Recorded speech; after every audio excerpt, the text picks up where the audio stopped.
Merhaba arkadaşlar. Nasılsınız? Nasılsınız? 3 kez sormak istedim. Çünkü biliyorum bu soru çok klişe. Çoğu zaman özellikle bizim kültürümüzde çok da cevabı beklenmeyen bir soru. Yani nasılsınız iyiyim deyip geçtiğimiz bir soru. Özellikle büyük şehirlerde yaşanılıyorsa daha da artık vaktin değerli olduğu bir zamanda birçok kez birbirimize 2-3 dakika daha fazla vakit bile ayırmıyoruz. Hele tanımadığımız bir insansa nasılsın sorusunu bile çoğunlukla sormuyoruz. O yüzden ben size sormak istiyorum, nasılsınız? Daha önce bir sürü ülkede yaşama deneyimim oldu ve bazılarında nasılsın sorusunun gerçekten cevabı için beklendiğini görünce benim çok hoşuma gitmişti. Bir kafede bile bir sipariş vermeden önce nasılsın diye önce soruluyor. Ondan sonra cevabı verilip sipariş veriliyordu ve benim için gerçekten enteresan bir deneyim olmuştu. Özellikle büyük şehirde hayatının büyük bir kısmını, yani öğrencilik hayatını geçirmiş biri olarak, her şeye koşmak zorunda olmuş biri olarak benim için çok güzeldi.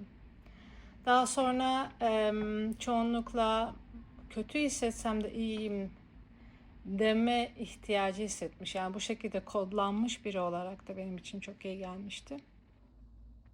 Onun için size tekrar sormak istiyorum, nasılsınız? Ben görüşemediğimiz bu birkaç gün içinde iyi olmaya çalıştım ama aslında çoğunlukla iyi değildim. Hayatımın çok değişik bir döneminden geçiyorum. Birçok travmamla yüzleşmek zorunda olduğum bir dönemden de geçiyorum. Ve şu dönemi çok daha büyük bir dönüşüm yaşayarak geçirmek istiyorum. Biliyorum ki her gün birbirinin aynısı değil. Yani bir gün ileri gideceğim, bir gün geri gideceğim. Fakat en azından bunu denemiş olmak istiyorum. Umarım siz böyle zorlu bir süreçten geçmiyorsunuzdur. Fakat geçiyorsanız da bu şekilde bakmayı denemenizi isterim. En azından birlikte deneyebiliriz. Bu konuda yalnız değilsiniz. Bir dönüşüm, değişim süreci olarak görebiliriz. Evet, biliyorum, çok zor. Çok çok zor. Ben çok zorlanıyorum şahsen. Çoğu zaman, çoğu gün sabahları benim için çok zor oluyor. Amaç bulmaya çalışıyorum kendime. Motivasyon bulmaya çalışıyorum kendime. Dediğim gibi çok değişik bir süreçten geçtiğim için önceki davranış kalıplarımı şu anda yansıtamıyorum çünkü aynı süreçte değilim. Fakat oturup düşündüğümde gerçekten bunu düşündüm. Yani hayat bana bir şey öğretmek istiyor sanırım. Ve bu süreçte ya batacağım ya çıkacağım. Tabii ki çıkmak istiyorum. Aranızda benzer süreçlerden geçen varsa, bir anda birçok konuda zorlukla karşılaşmış olan varsa, çünkü hayat gerçekten gelince bir anda geliyor. Birçok konuda geliyor üst üste.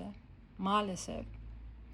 Eğer bu süreçlerden geçmiş ya da geçmekte olan varsa tekrar hatırlatmak istiyorum. Yalnız değiliz. Birbirimize var olduğumuzu bilmesek bile ben biliyorum. Bu tarz hayatları yaşayan ve kendince çırpınan birçok insan var. Onlara ulaşmak istiyorum. Birlikte bu süreçlerden öğrenmemiz gereken ne varsa onları öğrenerek geçirmek istiyorum. Lütfen siz de yazın. Eğer yazmak isterseniz, iletişime geçin. Eğer iletişime geçmek isterseniz benimle. Bu süreçlerde neleri geliştirebiliriz? Neler iyi geldi? Yalnız hissetmemek iyi geldi mi? Bunların hepsini bilmek isterim. Lütfen tekrar hatırlayın. Benim için ve insanoğlu için, aslında insan evladı için en önemli şeylerden biri yalnız hissetmemek. Ne kadar içe dönük olsak da, yani şu dışa dönükler için zaten bu bir mesele değil. Onun için içe dönük olanları dile getirdim. İnsan sosyal bir varlık. Kimilerinin çevresinde az, kimilerinin çevresinde çok insan olabilir ama sosyal bir varlığız.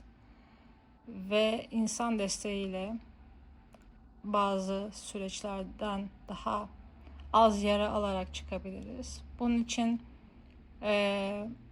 bu kanalı kurmak istedim, dediğim gibi. Ve tekrarlıyorum, yalnız değiliz. Lütfen unutmayın. İletişimde kalalım. Kendinize iyi bakın. İyi olun. Birlikte olun.